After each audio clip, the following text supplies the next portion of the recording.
Hi, welcome back on Do It Yourself channel. Today I'm going to show you how to enable easy mode of your Samsung Galaxy M15.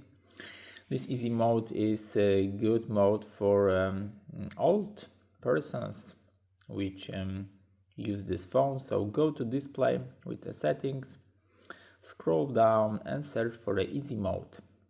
Here it is. The easy mode, when you enable it, as you see, your phone is now really different.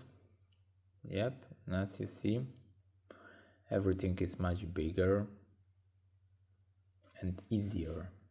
Yep, that's it, the easy mode. So if you wish, you can enable it. You can of course and take a touch and hold the dial along the 30 seconds, 1.5, and you can hide contrast keyboard, black letters and yellow cable. You can disable it, and that's all about the easy mode. So I hope the video is helpful for you. If yes, you can leave like, leave comment and leave subscribe. I'll see you by next video. Hey.